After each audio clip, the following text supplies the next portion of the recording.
بسم اللہ الرحمن الرحیم۔ السلام علیکم۔ میرا نام انسپیکٹر شازیہ ہے۔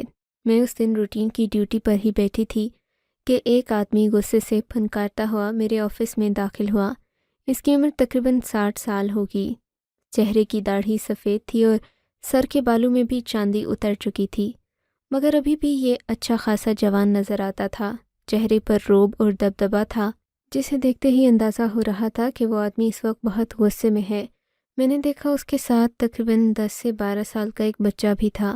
بچے کو دیکھ کر ایسا لگتا تھا کہ یہ اس کے بیٹا یا پھر پوتا ہوگا، لیکن آدمی نے عجیب بات کی تھی، آپ اسے فوراً گرفتار کر لیجئے۔ میں اس کی بات سن کر پریشان ہو گئی۔ یہ آپ کیا کہہ رہے ہیں محترم؟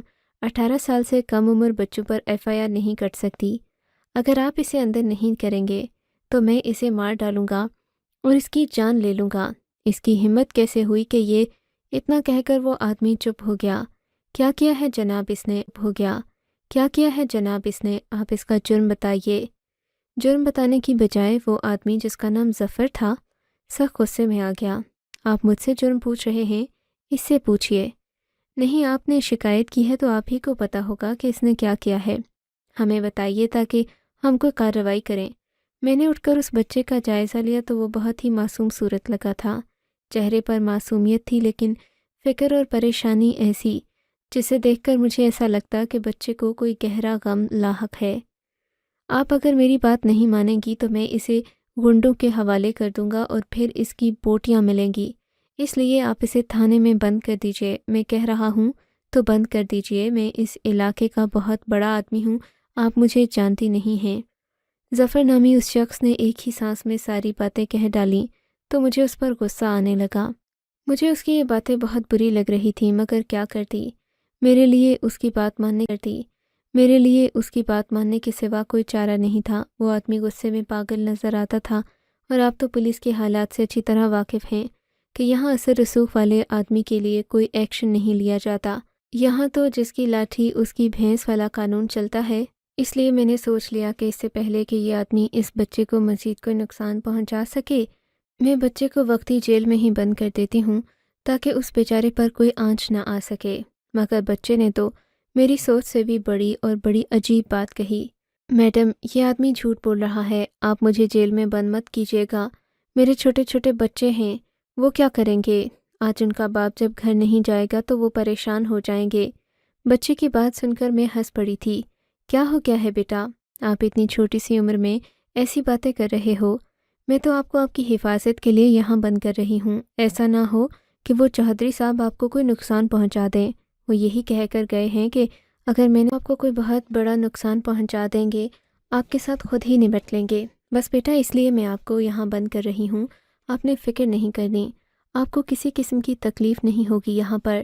آپ مزے سے رہو، جو کچھ کرنا چاہتے ہو کر لو، کھانا بھی آپ کو یہیں پر ملے گا۔ نہیں میڈم، مجھے کھانا نہیں چاہیے، مجھے میرے بچوں کے لیے کچھ لے کر گھر جانا ہے۔ میں اس کی بات پر پھر مسکرا دی تھی۔ وہ واقعی بڑے آدمیوں والی باتیں کر رہا تھا، لیکن میں سمجھتی تھی کہ وہ ایک چھوٹا بچہ ہے۔ جب میں نے اس کی نہ سنی تو وہ رونے لگا۔ میں نے اسے سیل میں بند تو کر دیا تھا، مگر میرا دل سخت خفا تھا۔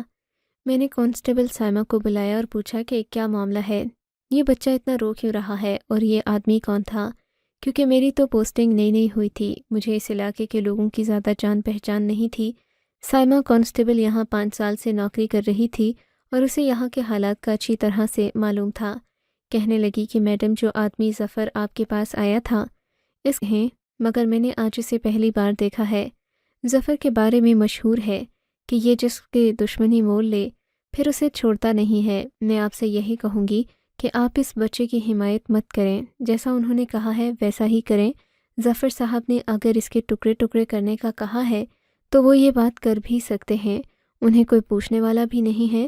وہ اس گاؤں کے کرتا دھرتا ہیں، سیاہ و سفید کے مالک ہیں، انہوں نے یہاں کے بڑے بڑے فیصلے کیے ہیں، وہ ہر ایک معاملہ سنبھالنے کے لیے تیار رہتے ہیں۔ ابھی اگر اس بچے کے خلاف انہوں نے کوئی شکایت کی ہے تو یقیناً قصور اسی کا ہوگا۔ مجھے نہیں لگتا کہ ظفر صاحب اتنی بڑی بات بلا وجہ کر سکتے ہیں، تو ہمیں کل ظفر صاحب کو بلا کر ان سے پوچھنا ہوگا نا کہ آخر اس بیچارے کا قصور کیا ہے۔ ویسے نام کیا ہے اس بچے کا؟ جی بلال نام ہے۔ یہ بھی بڑا مشہور ہے، عجیب عجیب باتیں اس کے بارے میں مشہور کی جاتی ہیں۔ کہا جاتا ہے کہ اس کی زیادہ دوستی اپنے سے بڑے مردوں کے ساتھ ہے، یہ اٹھتا بیٹھتا بھی بچوں کے ساتھ نہیں بلکہ بڑوں کے ساتھ ہے۔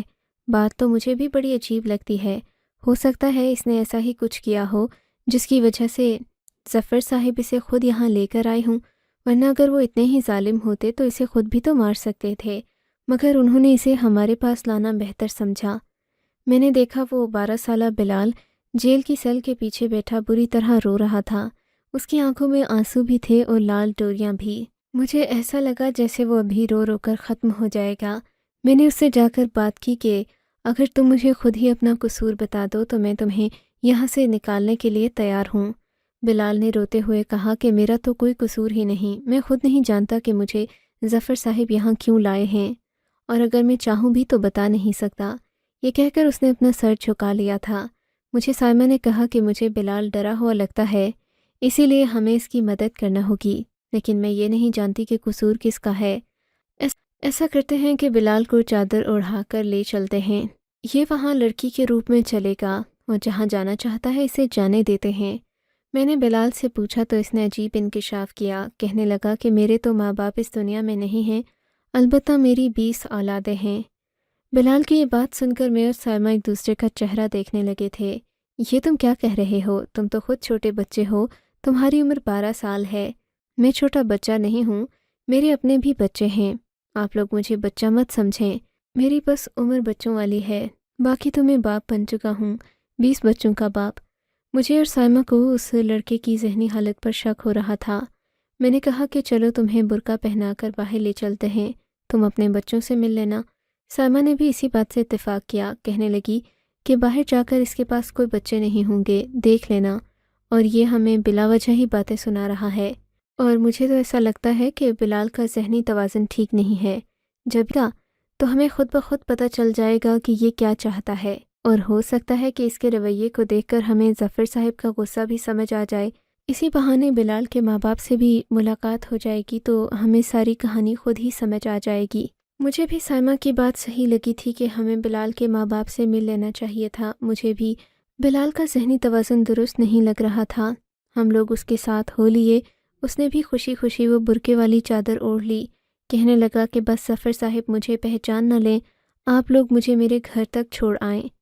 وہ مجھے اپنے گھر کا پتہ بتاتا گیا۔ گھر کا پتہ تو کافی دور تھا جہاں وہ جگہ بتا رہا تھا، وہاں گاڑی پر بھی تقریباً 20 منٹ لگنا تھے، اور ویسے بھی مغرب کا وقت ہو چکا تھا تو ہم پیدل وہاں جانے کا سوچ بھی نہیں سکتے تھے۔ میں نے کہا کہ تم جیسا کہو گے ہم وہیں پر جائیں گے، لیکن ہمیں ایک گاڑی بک کرنا ہوگی۔ چنانچہ ایک بڑے سے رکشے میں ہم لوگ تینوں بیٹھ گئے۔ بلال بہت چھوٹا اور کمزور سا بچہ تھا۔ میں اور سائمہ ایک دوسرے کو دیکھ کر ہنس رہے تھے اور یہی بات کہہ رہے تھے کہ یہ چھوٹا سا مریل سا بچہ 20 بچوں کا باپ کیسے بن گیا۔ وہ بھی میری بات پر ہنس رہی تھی۔ بلال کو یہ بات محسوس ہو گئی تو اس نے کہا کہ میں بچہ ضرور ہوں، مگر میں اپنی ذمہ داریاں پوری طریقے سے نبھاتا ہوں، تو کیا تمہاری بیویاں بھی ہیں؟ یہ بات سن کر وہ خاموش ہو گیا تھا، اس نے ہماری بات کا جواب نہیں دیا۔ میں اور سائمہ باتیں کر ہی رہے تھے کہ اس کا گھر آ گیا۔ بلال نے ہمیں بھی اپنے گھر چلنے کی دعوت دی۔ ہم لوگ اس کے گھر میں داخل ہوئے، دروازہ کھلتے ہی ابا ابا کی آوازیں آنے لگیں۔ ہم تو حیران رہ گئے تھے یہ دیکھ کر کہ 3 4 سالہ بچے ابا ابا کرتے اس لڑکے کے پاس آنے لگے اور دھیرے دھیرے اسے گلے لگانے لگے۔ میں یہ سارا منظر دیکھ کر بہت حیران تھی۔ ان بچوں کی عمریں زیادہ نہیں تھیں، ان میں تو بعض ایسے بھی تھے سال کے تھے۔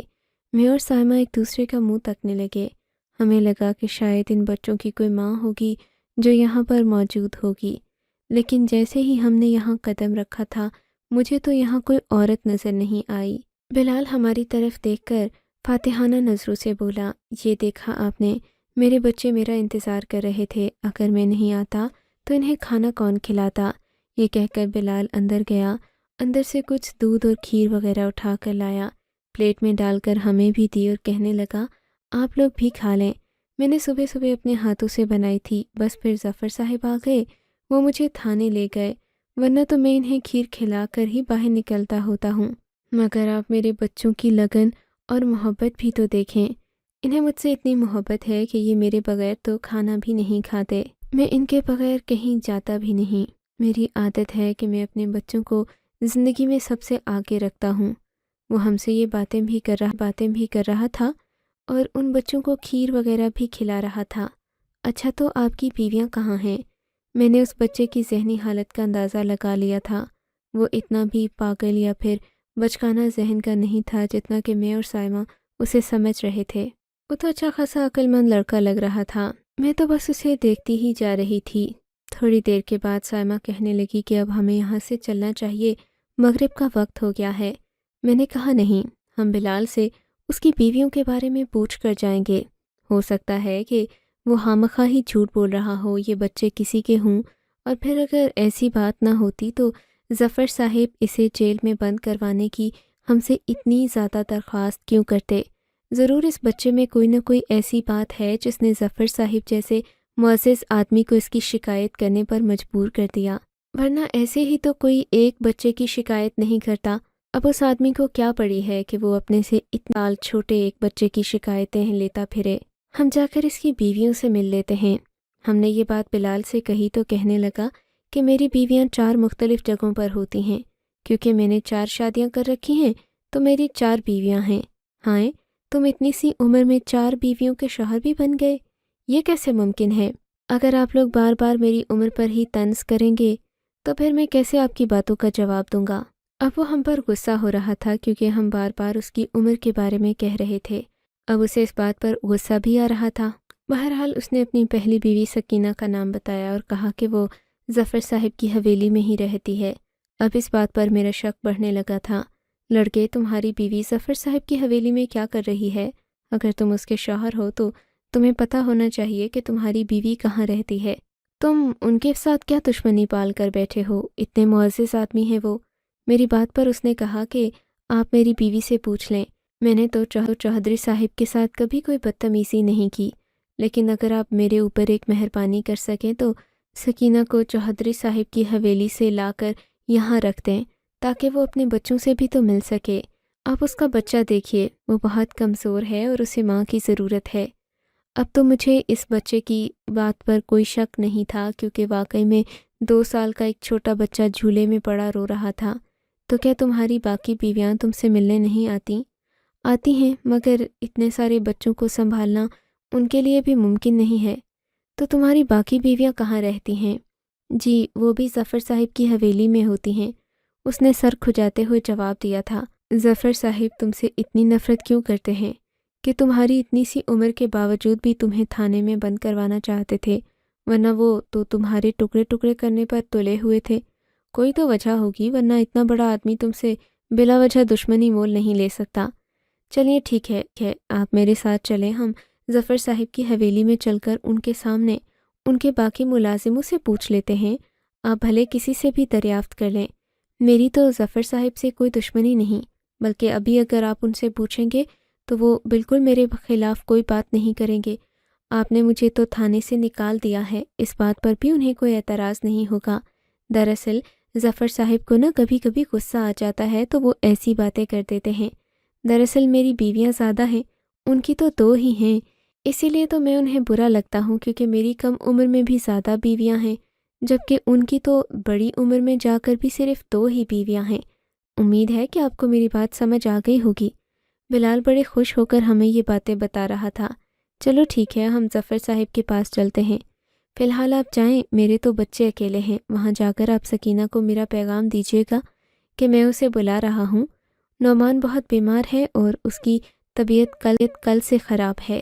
میں زیادہ دیر تک اس کا خیال نہیں رکھ سکوں گا کیونکہ اور بھی کوئی میرے ساتھ نہیں رہتا، میں تو ایک اکیلا لڑکا ہوں۔ یہ سن کر ہم لوگ وہاں سے نکل پڑے تھے۔ اب ہمیں ظفر صاحب کے پاس جانا تھا۔ ایک تو ان سے اس بات کی تصدیق کرنا تھی کہ جو کچھ بلال نے بتایا وہ صحیح ہے، اور دوسرا یہ کہ اگر سکینہ نام کی کوئی عورت وہاں رہتی ہے تو ہم اسے بھی بتاتے اور اس سے پوچھنے کے بعد ہی ہم کوئی فیصلہ کرتے۔ ظاہر ہے اس نے یہاں آ کر اپنے بچوں کا خیال بھی تو رکھنا تھا۔ آدھے گھنٹے کی مسافت پر ظفر صاحب کا گھر آ گیا۔ یہ گھر بے پناہ خوبصورت تھا، باہر سے تو کسی محل کا گمان ہوتا تھا۔ ایک کنال پر پھیلا یہ بنگلہ اپنی شان و شوکت کا پتہ دیتا تھا۔ بنگلے کی سفیدی اتنی تھی کہ بہت ہی خوبصورت معلوم ہوتا تھا، بہت چمک رہا تھا اور اس کی چمک آس پاس بھی پھیلی ہوئی تھی۔ بنگلے پر خوبصورت روشنیوں سے اسے سجایا گیا تھا۔ خیر ہم لوگ اندر گئے۔ ظفر صاحب نے ہمیں ڈرائنگ روم میں بٹھایا۔ انہوں نے صاحب سے اور کوئی بات نہیں پوچھی، صرف اتنا ہی کہا کہ بلال کو آپ نے گرفتار کرنے کا حکم دیا تھا تو اس کے پیچھے کوئی وجہ ہے وہ بھی بتا دیجئے، کیونکہ 18 سال سے کم عمر بچوں پر ہم FIR نہیں کاٹ سکتے۔ ظفر صاحب ہنستے ہوئے بولے، بس جی کبھی کبھی میرا موڈ خراب ہو جاتا ہے، بچہ ہے، ہماری ہی حویلی میں کام کرتا ہے لیکن کبھی کبھی مستی کر دیتا ہے، اسی وجہ سے میں نے کہا تھا کہ آپ اسے جیل میں بند کر دیں۔ زیادہ تر تو میں یہ بات ڈرانے کے لیے ہی کرتا ہوں، لیکن آج اسے تھانے لے کر اس لیے گیا تھا کہ اس کے دل سے کہیں میرا ڈر ختم نہ ہو جائے، ورنہ آپ کو تو پتہ ہے کہ آج کل کے ملازم کسی کی بات آرام سے تو نہیں مانتے۔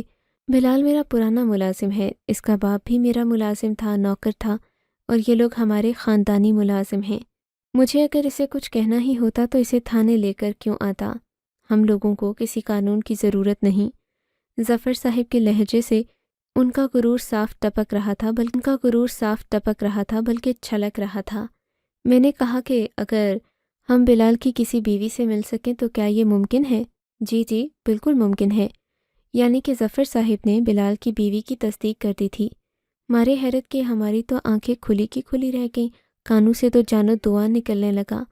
ہم نے تو سوچا نہیں تھا کہ جو باتیں بلال نے کی ہیں وہ واقعی میں سچ بھی ہو سکتی ہیں۔ تو کیا واقعی میں بلال کی بیویاں یہاں پر رہتی ہیں؟ جی چھوٹی عمر میں ہی اس نے بڑے بڑے کام کر لیے، بس کیا بتاؤں میں آپ کو، ہم تو شریف لوگ ہیں، ماں باپ نے 30 سال کی عمر میں شادی کی تھی، ہم نے تو کبھی عورتوں کے جمگٹھے میں رہنے کی کوشش نہیں کی، لیکن بھائی یہ آج کل کے لڑکے، ان کے تو سر پر 10 سال کی عمر میں ہی جوانی چڑھ کر ناچنے لگتی ہے اور یہ لوگ کیا سے کیا کر جاتے ہیں۔ یہ لوگ تو بڑے جرائم پیشہ خاندان سے تعلق رکھتے ہیں، اور میں تو آپ سے یہی کہوں گا کہ آپ بھی بلال سے دور رہیے، یہ بڑا عجیب سا لڑکا ہے، مجھے تو نہیں آتی، میں اس کا مالک ہوں لیکن بعض اوقات لگتا ہے کہ یہ مجھ سے اوپر بیٹھا ہے، یعنی اس کا روب داب اور اس کی باقی بات چیت بڑی ہی مضبوط آدمیوں والی ہے، سوچ بھی اس کی پختہ ہے، آپ نے دیکھا نہیں اس کے چہرے پر 40 سال کے مردوں جیسا پختہ پن ہے، اس کی انہی باتوں کی وجہ سے تو میں اس سے چڑھنے لگتا ہوں۔ یقین کیجئے کہ کبھی کبھی مجھ معصوم کو اس سے ڈر لگنا شروع ہو جاتا ہے، میں نے آج تک ایسا خباثت بھرا چہرہ زندگی میں نہیں دیکھا، اسے دیکھ کر ایسا لگتا ہے جیسے اس کے پیچھے ایک بھیانک کہانی ہو، بس میں تو بلا وجہ اس سے ڈرتا ہوں، ورنہ ایسی کوئی بات نہیں ہے، آپ بھلے سے اسے چھوڑ دیجئے۔ جی وہ تو ٹھیک ہے، لیکن آپ ظفر کی بیوی، ہاں سکینہ کو بلاؤ۔ انہوں نے پاس کھڑے آدمی سے سکینہ نامی عورت کو بلانے کے لیے کہا تو 2 منٹ کے بعد سفید چادر میں لپٹی ایک مریل سی 16-17 سالہ لڑکی آ کر کھڑی ہو گئی۔ وہ خود کو بڑے اچھے سے ڈھانپے ہوئے تھی۔ تمہارے شوہر نے تمہارے لیے پیغام بھیجا ہے کہ تمہارا بچہ رو رہا ہے، پریشان بھی ہے اور اس کی طبیعت بھی خراب ہے، جا کر اس سے مل لو۔ جی بالکل ضرور ملوں گی میں اس سے، مجھے بھی اپنے بچے کی یاد آ رہی تھی، اس نے ڈرتے ڈرتے کہا اور پھر ہمارے ساتھ آ کر بیٹھ گئی۔ آپ کیا مجھے بلال کے گھر لے جائیں گے؟ اب کیا ان کا اور کوئی کام نہیں ہے؟ ظفر صاحب نے گرجتے ہوئے کہا تھا۔ ہمارا ڈرائیور تمہیں چھوڑ آئے گا، انہیں تنگ کرنے کی ضرورت نہیں۔ ظفر صاحب کے لہجے سے مجھے کچھ اور ہی محسوس ہونے لگا۔ میں نے اس لڑکی کو سنبھال لیا اور کہا کہ آپ تکلف نہیں کریں، انہیں ہم اپنے ساتھ لے جائیں گے، آخر یہ بھی تو لڑکی ہی ہے۔ ہم لوگ ویسے بھی تھانے کی طرف ہی جا رہے ہیں تو راستے میں اسے بھی بلال کے گھر پر چھوڑ دیں گے۔ چودھری ظفر کا منہ بن گیا تھا۔ آپ کو میری بات پر یقین نہیں ہے شاید، میں تو آپ کو عزت دینا چاہ رہا تھا، لیکن چلیں جیسے آپ کی مرضی۔ اس نے کچھ سوچ کر کہا۔ وہ لڑکی کی طرف دیکھنا، لڑکی کو باتوں میں لگا لیا۔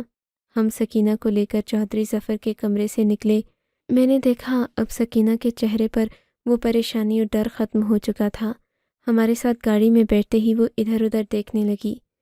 ہم نے دیکھا کہ سکینہ بہت زیادہ خوفزدہ تھی۔ اس نے مجھ سے کہا کہ میں اس کی مدد کروں اور اسے بلال کے گھر لے جانے کی بجائے کہیں اور لے جاؤں۔ وہ اپنے بچے کو لیتے ہی یہاں سے دارالامان چلی جائے گی، زندگی بھر کبھی یہاں نہیں آنا چاہے گی۔ مجھے اس کی بات سن کر بڑی حیرت ہوئی تھی۔ کیوں، ایسی کیا بات ہے؟ کیا تم بلال کی بیوی نہیں ہو؟ خدا کا خوف کریں بی بی جی، میں بلال کی بیوی کیسے ہو سکتی ہوں؟ وہ تو میرے بھائیوں جیسا ہے، لیکن بیچارہ پوری دنیا کے سامنے مجھے بیوی قبول کرنے پر تیار ہے، اور وہ میرے بھائیوں کی طرح ہے، بلکہ وہ تو بہت ساری لڑکیوں کا سہارا ہے جو چودھری کے ظلم کا نشانہ بن چکی ہیں، مگر چودھری صاحب پوری دنیا کے سامنے تو یہ قبول نہیں کریں گے نا۔ وہ بیچارہ یہاں پر رہنے والا ایک معمولی ملازم ہے جس نے چودھری کے کتنے گناہوں پر پردہ ڈال رکھا ہے۔ چودھری صاحب تو سب سے یہی کہتے پھرتے ہیں کہ ان کی نوکرانیاں بد کردار ہیں، پتہ نہیں کس کا گناہ لیے پھرتی ہیں، اور یہ بچے انہیں تو چودھری صاحب ماننے کے لیے تیار ہی نہیں، یہی کہتے ہیں کہ ان کی گھر میں جو بھی کام والی آتی ہے وہ بدقسمتی سے بد کردار ہی نکلتی ہے۔ گاؤں کے لوگوں کو بھی اندازہ ہے کہ چودھری صاحب کیا کھیل کھیل رہے ہیں، لیکن کیا کریں، مجبور ہیں، ہر ایک کے اپنے اپنے فائدے ہیں۔ مجھے تو بہت کم عمر میں یہاں لایا گیا تھا، پتہ نہیں رلتے رلتے میں کہاں تک پہنچ جاتی اگر آپ لوگ میری مدد نہ کرتے۔ ظفر صاحب نے سختی سے بلال کو منع کیا ہوا ہے کہ کسی سے بھی اس بات کا ذکر نہ کیا جائے کہ یہ بچے کس کے ہیں۔ انہوں نے تو بلال پر ہی الزام لگا رکھے ہیں کہ یہ سب کچھ کارنامے اسی کے ہیں۔ بلال کے بارے میں اتنے عجیب و غریب قصے مشہور کیے ہوئے ہیں کہ سن کر ہی سفید جھوٹ معلوم ہوتا ہے، لیکن بلال بیچارہ اپنی عمر سے بڑا ہو گیا ہے، اس کی معصومیت اور اس کا بچپن کھو گیا ہے۔ ہم سب کو عزت دینے کے لیے اور نام دینے کے لیے وہ خود کتنا بدنام ہو گیا، اس نے سوچا ہی نہیں۔ صحیح بات ہے کہ نیک ماں باپ کا بیٹا ہے وہ، ہم سب کی حفاظت کی ہے اس نے۔ چودھری کے ظلم کا شکار بہت ساری لڑکیاں اسی کے پاس پناہ لیتی ہیں، وہ بھی اپنی عزت تو تقریباً نیلام کر چکا ہے، گاؤں میں کوئی اس کی عزت نہیں کرتا، سب کو لگتا ہے کہ یہ چھوٹا ہو کر بڑے بڑے کام کرتا ہے، حالانکہ بیچارے کا کوئی قصور نہیں، بس اس کا قصور یہ ہے کہ وہ رحم دل ہے، کسی کو درد میں نہیں دیکھ سکتا۔ یہ کہہ کر سکینہ بھی رونے لگی۔ میں نے کانسٹیبل سائمہ سے کہا کہ چودھری پر ہاتھ ڈالنا ہمارے لیے فی الحال مشکل ہے، لیکن کم از کم اس کے ظلم کا شکار لڑکیوں کی مدد تو کر ہی سکتے ہیں۔ بس یہی سوچ کر ہم نے گاڑی کا رخ شہر کی کہ ہم اس جیسی بہت ساری لڑکیوں کی مدد کرنا چاہتے تھے تاکہ ان کی زندگی بہتر بنا سکیں۔ آپ کو اگر یہ کہانی اچھی لگی ہے تو اس ویڈیو کو لائک کیجیے، اور اس طرح کی مزید کہانیاں سننے کے لیے ہمارے چینل کو ضرور سبسکرائب کیجیے۔ کہانی سننے کا شکریہ۔ آپ سے ملاقات ہوگی اگلی ویڈیو میں، تب تک کے لیے اللہ حافظ۔